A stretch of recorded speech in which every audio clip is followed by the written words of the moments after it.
नमस्कार, स्वदेश न्यूज देख रहे हैं आप। मैं हूं आपके साथ राखी और बात करेंगे योगी का मास्टर स्ट्रोक। उत्तर प्रदेश में पहले विधानसभा चुनाव और फिर सूबे की 2 लोकसभा सीटों पर हुए उपचुनाव को जीतने के बाद बीजेपी गदगद है। बड़ी कामयाबी के बावजूद भारतीय जनता पार्टी विश्राम करने की बजाय मैदान में नजर आ रही है और उसकी नजर अब पूरी तरह से 2024 पर है।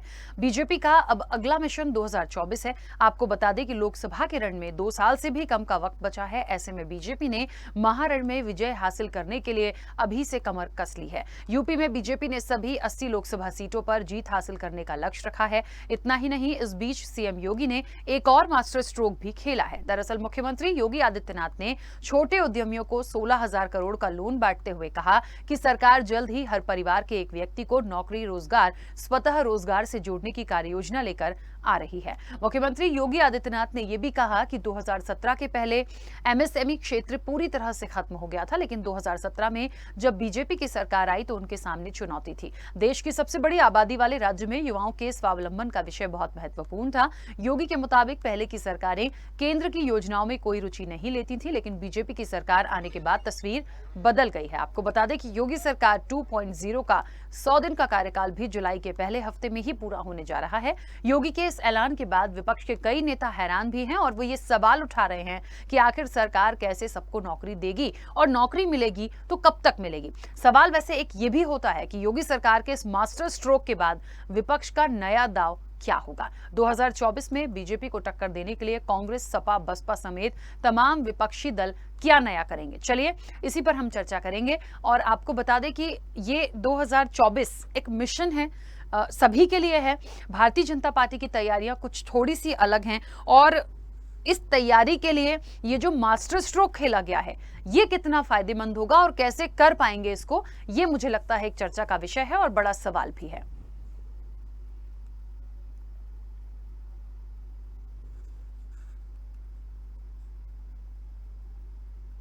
तो सीएम योगी ने मास्टर स्ट्रोक खेला है, हर परिवार के एक व्यक्ति को रोजगार देने की बात कही है। बड़ा ऐलान है और विपक्ष जो है वो हैरान है। विपक्ष का कौन सा दांव होगा?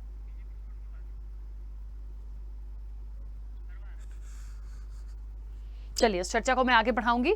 मेहमान जुड़े हैं, सबसे पहले आपका परिचय करा दूं। रविंद्र सिंह पटेल हमारे साथ जुड़े हैं, नेता हैं आरएलडी के सपा गठबंधन। प्रभात त्रिपाठी जी हमारे साथ जुड़े हैं, राजनीतिक विश्लेषक हैं प्रभात त्रिपाठी जी भी। और अब से कुछ देर में हमारे साथ नंद किशोर पटेल जुड़ेंगे जो कि अपना दल से हैं, बीजेपी गठबंधन। आप सभी का बहुत स्वागत सबसे पहले तो इस चर्चा में जुड़ने के लिए। और चर्चा की शुरुआत में सबसे पहले क्योंकि नंद किशोर जी अभी कनेक्ट नहीं हुए हैं, रविंद्र जी आपसे चर्चा की शुरुआत करती हूं मैं। क्या लगता है ये एक बड़ा जो मास्टर स्ट्रोक खेला गया है, विपक्ष का क्या दाव हो सकता है? और हर एक कहते हैं ना कि परिवार के एक व्यक्ति को रोजगार देने की बात है, कैसे कर पाएंगे और ये कितना सफल होगा? पहली बात तो ये है कि आपके इस बात से मैं सहमत कतई नहीं हूँ कि ये मास्टर स्ट्रोक है, क्योंकि कहने को कुछ बातें कह दी जाती हैं। हमारे देश के गृह मंत्री आदरणीय अमित शाह साहब ने एक टीवी इंटरव्यू में कहा कि कुछ बातें कह दी जाती है, कहने को उनका कोई निहितार्थ नहीं होता है। उसी बात को मैं कोट कर रहा हूँ कि इससे पहले जब उत्तर प्रदेश सरकार में योगी 1 की सरकार थी, उन्होंने जो सेमेस्टर मीट किया और उसमें कई लाख हजार करोड़ के बड़े बड़े दावे हुए। मैं उत्तर प्रदेश का निवासी हूँ और जागरूक नागरिक होने के नाते मैं अपनी जिम्मेदारी समझता हूँ कि मैं पूरी दृष्टि रखा हुआ हूँ और मुझे कहीं ऐसा कोई इन्वेस्टमेंट नहीं दिखा उत्तर प्रदेश में जिसे हम कहें कि इनके जो सेमेस्टर मीट होते हैं, जो बिजनेस जो इन्होंने बड़े बड़े उद्योगपतियों को बुला करके एक इवेंट किया लखनऊ की सरजमी पे, उसका कोई जमीनी हकीकत है। दूसरा, इस बार भी इन्होंने ऐसे ही किया। और इनका क्या है, भारतीय जनता पार्टी ऐसे बड़े बड़े दावे करती रहती है। ऐसे इन्होंने बिहार चुनाव में बड़े बड़े 80,000, 70,000, 1 लाख, बोलो कितना दे दें, तो ऐसा लगता है जैसे खैरात बांट रहे हैं, भीख बांट रहे हैं। देखिए, जो भारतीय संवैधानिक व्यवस्था थी, जो संघीय ढांचा था, उस ढांचे को तोड़ने का काम भारतीय जनता पार्टी और उसकी सरकारों ने किया है। इससे हमें इनकार नहीं होना चाहिए। और मैं बड़ी ईमानदारी और बड़ी तटस्थता के साथ इस बात को कह रहा हूं कि उत्तर प्रदेश में जो ये दावे आप 16,000 करोड़ के कर रहे हैं, ऐसे कुछ दावे इन्होंने उत्तर प्रदेश में पहली सरकार में कहा था कि हम बेरोजगारों को 2 करोड़ रोजगार देंगे, और उत्तर प्रदेश की पिछली सरकार, योगी जी की सरकार ने जो आंकड़े प्रस्तुत किए वो 4-4.5 लाख नौकरियों के थे। उसमें भी अगर देखा जाए तो काफी कुछ झोल था। तो मैं इस बात से बिल्कुल सहमत नहीं हूं। हाँ, ये बात मैंने कल भी आपके चैनल पे कहा था, आज फिर दोहराता हूं कि भारतीय जनता पार्टी आत्ममुग्धता में एकदम तल्लीन है, व्यस्त है। सत्ता का नशा उनके सर चढ़ के बोल रहा है। उनका काम सिर्फ और सिर्फ लोकतंत्र को खंडित करने का है, चुनी हुई सरकारों को गिराने का है, विधायकों को उठाने का है, और इससे ज्यादा कहीं कुछ है वह नहीं। कहने को वो कुछ भी दावे करते रहे। और हमारे यहाँ भोजपुरी में, हमारे यहाँ, मैं पूर्वांचल का रहने वाला हूँ, उत्तर प्रदेश के पूर्वांचल हिस्से मिर्जापुर का, वहाँ एक कहावत है, नाऊ ठाकुर कहे जजमान अगुए आई, सामने आ जाएगा राखी जी, न आप न दूर है, न कहीं हम दूर है। ये 16,000 को हम देख लेंगे। ठीक है, चलिए। नंदकिशोर पटेल जी, मेरी आवाज पहुंच रही है आप तक? जी नंदकिशोर पटेल जी, ये जो एक तैयारी है 2024, देखिए मिशन मुझे लगता है सभी के लिए महत्वपूर्ण है, और इसको मास्टर स्ट्रोक हमने सीएम योगी का इसलिए भी कहा क्योंकि हर परिवार के एक व्यक्ति को रोजगार देने की बात हो रही है। देखिए थोड़ा सा हैरान करने वाला है, क्योंकि वर्तमान स्थितियों को देखा जाए तो कैसे करेंगे, इसको कैसे कर पाएंगे, उतना धरातल पर क्या दिखेगा। और अभी जिस तरीके से रविंद्र जी भी कह रहे थे कि सिर्फ कहने की बातें हैं, होता जाता कुछ भी नहीं है, तो देखिए आने वाले समय में वो तो दिख ही जाएगा, ये बात बिल्कुल सही है। लेकिन ये जो प्लान आया है या जो ये ऐलान है योगी आदित्यनाथ का, ये इसको कैसे आप इम्प्लीमेंट करेंगे? जी देखिए मैडम, इम्प्लीमेंट पिछले हमारे कार्यों का आप अवलोकन कर लीजिए। चाहे वो मेडिकल कॉलेज, हर जिले में एक मेडिकल कॉलेज की बात हो, सड़कों की बात हो, या अन्य समावेशी विकास की बात हो, तो भारतीय जनता पार्टी की अगुवाई में एनडीए की सरकार कहीं इस सतत विकास के जो सतत विकास है उसमें कहीं पीछे नहीं है। इम्प्लीमेशन हुआ है, ऐसा नहीं हुआ है। अब कोई योजना आई है, अभी हम लोग उसको आगे लाएंगे और उस पर काम किया जाएगा, ऐसा नहीं है। और पिछली सरकार के पिछले कार्यकाल का आप रिकॉर्ड देखिए, उसमें क्या विकास नहीं हुए हैं। विकास एक सतत और निरंतर इस सरकार में हुई है, विकास कहीं ब्रेक हुआ नहीं है। जबकि पूरा विश्व कोरोना के महामारी से अछूता नहीं रहा है और विकास कार्य कहीं न कहीं प्रभावित हुए हैं। लेकिन इन सब के बावजूद भी उत्तर प्रदेश सरकार, भारत सरकार अपनी विकास की जो उसकी एक्सप्रेस है, वो विकास की एक्सप्रेस लगातार चल रही है, कहीं ब्रेक नहीं हुई है। अच्छा नंदकिशोर जी, मुझे तो बस ये जानना है कि ये जो आप कह रहे हैं ना कि हर परिवार के एक व्यक्ति को रोजगार देंगे, नौकरी, रोजगार या स्वतः रोजगार से जोड़ने की जो कार्य योजना की प्लानिंग है, ये आप करेंगे, इसके लिए सोचा क्या है, इसको कैसे करेंगे? मैं उस इम्प्लीमेंट की बात कर रही हूँ। थोड़ा सा पॉइंट क्या क्लियर हो तो विपक्ष भी उसे उस हिसाब से ले, क्योंकि विपक्ष को सिर्फ लग रहा है कि आप लोग सिर्फ कहते हैं, वो जो कार्य योजना है वो तो आती रहेगी, नहीं ऐसा नहीं हो कि आने से पहले ही ठंडे बस्ते में भी चली जाए। नहीं, ऐसा नहीं है। अभी तक जो मेडिकल कॉलेज का अनाउंसमेंट हुआ, तो क्या मैं ये पूछना चाहता हूँ सारे विपक्षी लोगों से, क्या मेडिकल कॉलेज आपको दिख नहीं रहा है कहीं? क्या मेडिकल कॉलेज बने नहीं है? प्रधानमंत्री आवास बने नहीं है? राशन जो हमने बांटने की मुहिम चलाई थी, क्या वो ऐसे सिचुएशन में बटे नहीं है? कहीं भी इस गवर्नमेंट ने जो निर्णय लिया उसमें कहीं भी आपको देखिए विकास के क्रम में कहीं भी हम पीछे नहीं उठे हैं और सरकार कहीं पीछे नहीं हटी है। और निश्चित रूप से यह हम आगे ले आएंगे। आपको 2-4 दिन में, 10 दिन में खाका सारे मिल जाएंगे, सारे डाटा मिल जाएंगे कैसे हम इसको करने जा रहे हैं। जो घोषणा हुआ है बहुत सोच समझ के हुआ है और प्रदेश के विकास को ध्यान में रखते हुए ये हमारा ये योजना आया है। ठीक है, चलिए मैं वापस आती हूँ। प्रभात जी, मेरी आवाज पहुंच रही है आप तक? आ रही है आवाज। प्रभात जी, दोनों पक्षों को भी आपने सुना, लोकसभा की तैयारियां भी हैं। देखिए मुझे ऐसा लगता है मिशन 24 जो है ये सभी के लिए महत्वपूर्ण है। भारतीय जनता पार्टी की थोड़ी स्थितियां, परिस्थितियां अलग हैं, लेकिन ये जो ऐलान है कि हम हर परिवार के एक व्यक्ति को रोजगार देंगे और या उसके लिए कोई कार्य योजना ला रहे हैं, लग रहा है ये इसको सिर्फ ऐलान माने या इस पर कैसे वर्कआउट किया जाएगा? क्या ये उतना सफल हो पाएगा या ये माने कि सिर्फ 24 का शगुफा है? क्योंकि विपक्ष तो इसे इसी तरह से ले रहा है, और विपक्ष को क्या करना चाहिए? क्या वो कुछ कर पाएगा?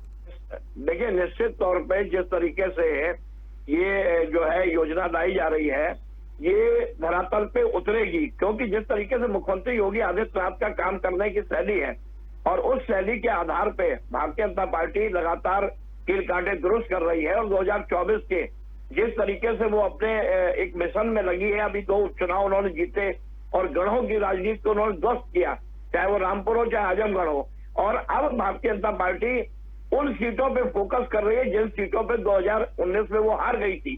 और देखिए, कोई भी सरकार योजना बनाती है तो ऐसा नहीं है कि वो योजना खराब होती है, उनके अधिकारी और ब्यूरोक्रेट्स जो हैं वो उन योजना को अमली जामा नहीं पहना पाते हैं। लेकिन योगी आदित्यनाथ की जो कार्यशैली है, उनकी जिस तरीके से उनका काम करने की क्षमता है और 24/7 बात काम करना, चाहे टीम 11 हो चाहे टीम 9 हो, तो निश्चित तौर पे जो ये योजना लाई गई है ये एक सराहनीय कदम है और इस पे हमें धरातल को करते हुए दिखाई देगी।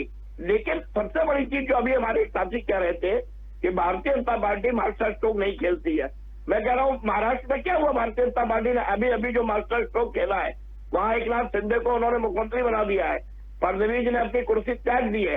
ये सब संदेश जो जनता के बीच जाते हैं, जो एक विश्वास पनपता है पार्टी का, ये लगता है कि ये सत्ता की पार्टी नहीं है, सत्ता लोलुपता की पार्टी नहीं है।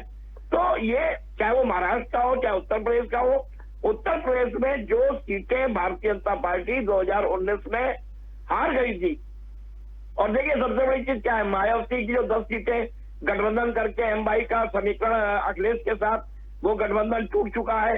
अखिलेश 2014 और 2019 में 5 से 6वीं संख्या नहीं बना पा रहे हैं।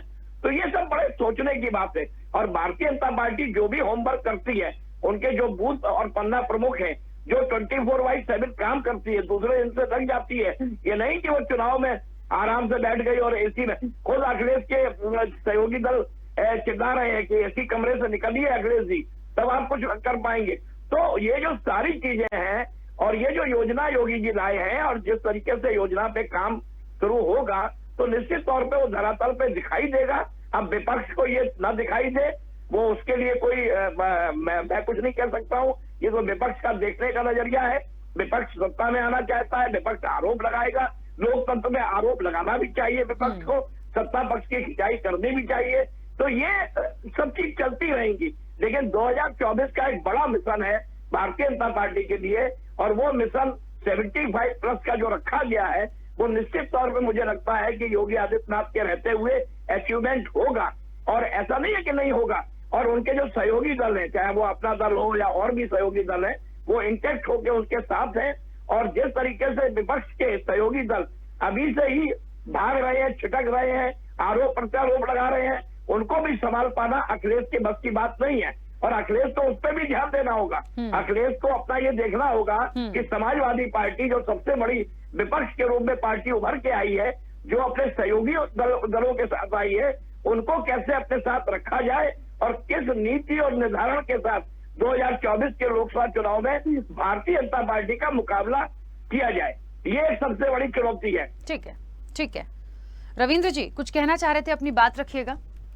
मैं कह रहा था कि भारतीय जनता पार्टी जब कोई कार्य योजना लेके आती है तो उसे चार्ट आउट क्यों नहीं करती, उसे पूरा क्लियरिफाई क्यों नहीं करती। चाहे वो इनका अग्निपथ अग्निवीर योजना हो, चाहे उससे पहले इनका किसानों के लिए रहा हो 3 कृषि कानून रहे हो, क्या उससे पहले इनका नोटबंदी का कानून रहा हो, क्या उससे पहले इनका जीएसटी का कानून। इतना भ्रम फैला करके कौन सा कानून लाते हैं। ये कानून लाने से पहले बाकायदा उसको जनता के बीच में छोड़े कि हम ऐसा काम करना चाह रहे हैं और इसका क्या इनपुट और आउटपुट है, यह भी जनता के समझ आना चाहिए। देखिए, लोकतंत्र की अपनी एक मजबूरी भी है। अगर लोकतंत्र में कुछ अच्छाइयां हैं तो कुछ बुराइयां भी हैं। अब हमने 5 साल के लिए आपको चुन लिया है, आप जो चाहे जो करे, हमारे इकबाल सब आप हैं। आप अच्छा करेंगे तो, बुरा करेंगे तो, 5 साल के लिए हम आपसे प्रतिबद्ध हैं। देखिए, सरकार जरूरी नहीं कि हर अच्छे कार्य लाए। सरकार अगर लाती है, हम भी राजनीति कर रहे हैं तो जनता के हित के लिए काम कर रहे हैं, जनता के भले के लिए काम कर रहे हैं। जनता ने भारतीय जनता पार्टी को बहुमत दिया, बहुत अच्छी बात है, भारतीय जनता पार्टी काम करे और हम लोग को बंद कर दे। लेकिन ये कहना कि भारतीय जनता पार्टी करेगी, आदरणीय त्रिपाठी जी कह रहे थे कि निश्चित तौर पर करेगी, किया है, होगा, सब कुछ संभावी है। अगर मगर से देश और प्रदेश नहीं चलेगा। देश और प्रदेश को चलाने के लिए स्पष्ट विजन और स्पष्ट नीति होनी चाहिए, जिससे कि जनता के मन में भ्रम की स्थिति ना आए। आज भ्रम की स्थिति में क्या गठबंधन के सत्ता के गठबंधन के लोग बोल सकते हैं, क्योंकि भ्रम नहीं है। वो कान किनारे थे मेडिकल कॉलेज का। मैं आपका ध्यान ले जाना चाहूंगा, आनंद फानंद में ये तो सौभाग्य रहा भारतीय जनता पार्टी का कि इन्होंने दोबारा सरकार बना ली, अन्यथा इन्होंने फतेहपुर जिले का जो मेडिकल कॉलेज था उसके प्लास्टर तक नहीं हुए थे और इन्होंने मेडिकल कॉलेज का उद्घाटन कर डाला। मैं ये कहना, इतनी हड़बड़ी किस बात की थी, इतनी हड़बड़ी किस बात की होती है ये। और जो आप कह रहे थे महाराष्ट्र की बात, महोदय, लोकतंत्र में जनता 5 साल के लिए आपको जनादेश देती है, और जिस तरह का नंगा नाच महाराष्ट्र में हुआ है, 50-50 करोड़ में विधायक बिके हैं और खरीदे गए हैं। रवीन जी, आप सर सुन लीजिए, मैं भी आप ही की कैटेगरी में हूँ। तो जो देवेंद्र फडणवीस मुख्यमंत्री बन जाते हैं वहाँ पे। मैं ये कहना चाहता हूँ महोदय, सुनिए, और जहाँ परिवार बात कह रहे हैं, अगर कोई सरकार ने काम नहीं किया होता 5 साल, तो वो दोबारा सरकार ऐतिहासिक रूप काम से किया है, बता रहा हूँ। सुन लीजिए तिवारी साहब, सुनिए, आप राजनीतिक विश्लेषक को सुनिए। भारतीय जनता पार्टी के पक्षकार न बनिए आदरणीय त्रिपाठी साहब, आप सुनिए। उन्होंने काम किया है, उन्होंने क्या काम किया? उन्होंने हिंदू मुस्लिम दंगे फैलाए, उन्होंने धार्मिक उन्माद फैलाया, उन्होंने विकास किया है। भारतीय जनता पार्टी के कार्यालय खोले गए हैं पूरे देश भर में, उन्होंने धर्म के साथ धन को जोड़ दिया है। एक मिनट रविंद्र जी, मुझे ये बताइए कि यदि योगी आदित्यनाथ ये कहते हैं, ठीक है प्रभा जी, एक मिनट, ठीक है, सवाल होने दीजिए। रविंद्र जी, देखिए, चर्चा का विषय ये है कि यदि ये बात आती है सरकार की तरफ से या योगी आदित्यनाथ की तरफ से कि हम हर परिवार के एक व्यक्ति को रोजगार देंगे, उस कार्य योजना को हम लाएंगे, वो कैसे लाएंगे, क्या करेंगे, इसका जवाब नंदकिशोर जी दे रहे हैं। और वो यदि किसी कारणवश कहीं कोई कमी भी होती है तो उसके लिए वो चीजें आएंगी, हम बात करेंगे। लेकिन विपक्ष इन चीजों को कैसे लेके जाएगा? रविंद्र जी, एक बात, आप एंकर हैं, आप भी जागरूक हैं, मैं भी मास कम्युनिकेशन में डिप्लोमा हूं, मैं जानता हूं। मेरी बात समझिए, क्या आपको अपने विवेक से निर्णय लीजिए कि क्या आपको ये संभव लगता है कि परिवार के प्रत्येक व्यक्ति को रोजगार दिया जाए? संभव है? दूसरी बात, आज तक उत्तर प्रदेश में हमारी जनगणना नहीं हो पाई, जाति जनगणना नहीं हो पाई। उत्तर प्रदेश और केंद्र सरकार के पास कोई आंकड़ा नहीं है और वो नौकरी देंगे परिवार को। मैं समझता हूँ इनके पास सही जनसंख्या नहीं है, लोगों की उत्तर प्रदेश की जनसंख्या क्या है, और ये परिवार का आंकड़ा निकालने की बात कर रहे हैं। देखिए, अतिशयोक्ति है, इससे ज्यादा कुछ नहीं है। यह सिर्फ और सिर्फ सुनने और कहने में अच्छा लग रहा है, इससे ज्यादा कहीं कुछ नहीं है। अच्छा, आप लोग क्या करेंगे? विपक्ष की तरफ से भी तो कुछ होगा, अभी 2024 है, विपक्ष क्या करेगा? जनता पार्टी की नाकामियों को हम इकट्ठा कर रहे हैं, क्रमबद्ध तरीके से भारतीय जनता पार्टी की नाकामियों को हम जनता के बीच ले जाकर उजागर करेंगे, और जो हमसे त्रुटि हुई है, जो कमियां रह गई हैं गठबंधन में, उनको भी हम दुरुस्त करने का काम करेंगे।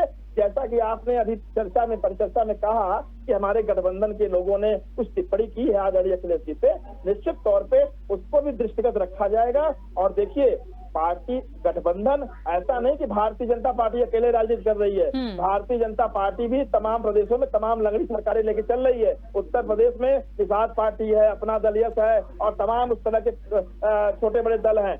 बिहार में जाइए, वहां भी नीतीश कुमार है। ऐसे आप देखिए, इनका हर प्रदेश में ऐसे ही है। इन्होंने अपने सत्ता प्राप्ति के लिए विचारधारा को भी ताक पे रख दिया। इन्होंने जम्मू एंड कश्मीर में जाके महबूबा मुफ्ती की सरकार बनवा डाली। ये सत्ता प्राप्ति के लिए किसी भी निचले स्तर पे जा सकते हैं। ठीक है, चलिए, यही मूल एजेंडा है। ठीक है नंदकिशोर जी, मुझे ऐसा लगता है कि जिस चीज की बात हो रही है, जो आज एक मुख्य चर्चा का विषय था, उस पर यही है कि देखिए, विपक्ष का काम है सवाल उठाना है, विपक्ष को बिल्कुल भी भरोसा नहीं है। रही बात मेरी या बाकी लोगों की, तो 24 में थोड़ा वक्त है, जितना भी वक्त है ये देखेंगे। यदि इसका कुछ % भी काम हो जाता है या सामने वो चीजें आती हैं कि रोजगार मिला है, तो मुझे लगता है फिर कोई रोक नहीं पाएगा भारतीय जनता पार्टी को। लेकिन जो कहा गया है ये करना 24 के पहले, आप समझ रहे हैं, इस इलेक्शन के पहले, ये बड़ी चुनौती होगी भारतीय जनता पार्टी के लिए। देखिए, भारतीय जनता पार्टी की अगुवाई में राष्ट्रीय जनतांत्रिक गठबंधन के सभी घटक दल विकास के लिए निरंतर समर्पित हैं, और यह भारतीय जनता पार्टी की अगुवाई में निरंतर विकास हो रहा है। विकास से हमारे सरकार का कोई समझौता नहीं है। पहली चीज, दूसरी चीज, विपक्ष जो भ्रम की स्थिति में है या भ्रम फैलाने की स्थिति में है, जनता को गुमराह करने की स्थिति में, तो वो विपक्ष का अपना काम है, वो विपक्ष कुछ ना कुछ कहेगी और कहेगी ही नहीं, उसको जो है सोशल मीडिया के माध्यम से, प्रिंट मीडिया के माध्यम से, सारे मतलब माध्यम जो भी होगा भ्रम फैलाने की पूरी स्थिति करेगी, मतलब प्रयास करेगी। लेकिन एक चीज निश्चित आपको मैं बता दूं, विकास के ही अनुक्रम में विकास हमने जो किया था उसी के आधार पे हम जनता ने हमको स्वीकार किया है। एनडीए की सरकार पुनः उत्तर प्रदेश में आई है भारतीय जनता पार्टी की अगुवाई में, और विकास से हमारा कोई समझौता नहीं है, विकास हम कर रहे हैं और करेंगे। और रही बात रोजगार की, तो ये आने वाले समय में आपको दिख जाएगा, आने वाले समय में आपको सामने दिखेगा। ठीक है। हाँ रविंद्र जी कुछ कह रहे हैं, बोलिए। मैं कहना चाह रहा हूँ, आदरणीय नंदकिशोर पटेल जी अपना दल के नेता है, इनकी राष्ट्रीय अध्यक्ष हमारे मिर्जापुर जिले के, मैं उसी जिले की छोटा सा राजनीतिक कार्यकर्ता। तो भाई साहब आप बगल के जिले में सुन लीजिए, आप मिर्जापुर जिले का विकास कर रहे हैं, अन्य सरकारों के विकास कराया आपकी सरकार ने, कौन सा विकास कराया? आप एक दो काम गिना सकते हैं क्या? दूसरा, आपने विकास किया है, मैं उसको बता दूं, आपने धार्मिक उन्माद फैलाया है, आपने जो पिछली सरकार, जो आपने सरकार बनाई, ये आपने विकास को नहीं बनाया, आपने हिंदू मुस्लिम करके बनाया, आपने फिर पैदा किया, डर पैदा किया, भय पैदा किया, जिससे कि अरे भैया फलाने का राज हो जाएगा तो घर में घुस जाएंगे वो। आपने भय पैदा करके पिछली सरकारों में पलायन हुआ था, इस सरकार में कोई पलायन हुआ नहीं है। अरे भाई पलायन देखेंगे तब ना, पलायन देख कहाँ रहे हैं आप देख कहाँ रहे हैं महोदय? पलायन पलायन देखेंगे तब ना। आज स्थिति ये है कि पलायन की स्थिति ये है कि न युवाओं के पास रोजगार है, न व्यापारियों के पास कार्य है, और न हम जैसे हम विकास करके आपको प्रदेश में दिखा रहे हैं। सुनिए, मैं एक किसान परिवार से आता हूँ, आज सुनिए, आज बिल्कुल रास नहीं आ रहा। आज खेती बाड़ी में धान का बीज डालना शुरू हो गया है, मालूम चला क्रय केंद्र की तो बात छोड़िए, जो अभी गेहूं बिके नहीं है, और उसके बाद स्थितियां ये है कि कोऑपरेटिव में न तो खाद है न तो बीज है, कैसे खेती करे हम आप। ठीक है, देखिए बहुत सारी बातें हैं, बहुत सारी बातें हैं। मिर्जापुर का खाका विकास का मैं हर बार कहती हूँ नंदकिशोर जी और रविंद्र जी, मैं हर बार एक बात बोलती हूँ, देखिए 100% कोई दे पाया है क्या? 100% कोई कर पाता है क्या? बहुत प्रैक्टिकल चलिए जी। 50 करवा दीजिए, बड़ा आसान मारेगी उत्तर प्रदेश की जनता। सरकार ने थोड़ा सा अनुक्रम में हमको चुना है। देखिए, अगर आपकी पिछली गवर्नमेंट ने विकास किया होता तो विकास के मुद्दे पे आप चुनाव लड़े होते। मैं कहते रहा कि आपने धार्मिक उन्माद फैलाया, जातिवाद फैलाया, उससे आपने सरकार बनाई है। आदेश दिया, हम सरकार में आप नहीं आए हैं। ठीक है, मुद्दों पे चुनाव नहीं जीते हैं आपने मुद्दों पे चुनाव नहीं जीता है। आप मिर्जापुर का विकास धार्मिक उन्माद पे। सरकारों में विकास देख लीजिए, वर्तमान सरकार की विकास देख लीजिए। जो चीजें मिर्जापुर के लिए छूटी थी, आज मिर्जापुर में विकास की गंगा बह रही है। आप स्वयं मिर्जापुर के हैं, आप मिर्जापुर का अवलोकन कर लीजिए। चलिए, ये जो मिशन 2024 है ये कितना सक्सेस होगा, किस तरफ जाएगा, ये आने वाले समय में देखेंगे। समय है हो गया है, क्योंकि आप सभी का बहुत शुक्रिया इस चर्चा में जुड़ने के लिए। कहीं ना कहीं सीएम योगी का ये मास्टर स्ट्रोक कह लीजिए या कुछ और कह लीजिए, लेकिन यदि हर परिवार में किसी को व्यक्ति को नौकरी देने की बात होती है, रोजगार देने की बात होती है, देखिए अट्रैक्ट करती हैं ये चीजें। आज मुख्य रूप से क्या परेशानी है? रोजगार की। यदि एक फैमिली से एक को गवर्नमेंट दे रही है या वो कुछ ऐसा कर रहे हैं कि आपको उससे फायदा मिले, तो एक को भी दे रहे हैं, मतलब आप उसको कितने लोगों को देंगे ऐसे। लेकिन ये सक्सेस हो जाए, सक्सेस करना बड़ी चुनौती है भारतीय जनता पार्टी के लिए। लगता है जिस तरह से सीएम योगी काम करते हैं वो कर पाएंगे, लेकिन विपक्ष के लिए भी उतनी बड़ी चुनौती है कि यदि ये मुद्दा या ये बात सफल हो गई 24 के पहले, तो आपको फिर बहुत डबल चुनौतियों का सामना करना पड़ेगा। क्योंकि इस वक्त जो एक ग्राफ है भारतीय जनता पार्टी का या काम है उसको देखिए, और फिर अभी हाल ही में कुछ उपचुनाव की सीटें आपके हाथ से गई हैं। तो मुझे लगता है सिर्फ भारतीय जनता पार्टी की तारीफों की बात नहीं है, काम की बात है, जमीनी स्तर पर क्या दिख रहा है उसकी बात है। तो मुद्दों को पकड़ना होगा, समझना होगा, जनता के माइंड को समझना होगा, और पूरी परिस्थितियों को समझने के बाद ही मुझे लगता है हर एक चीज के बारे में कहकर बात करनी चाहिए। फिलहाल चर्चा में इतना ही, दीजिए इजाजत, नमस्कार।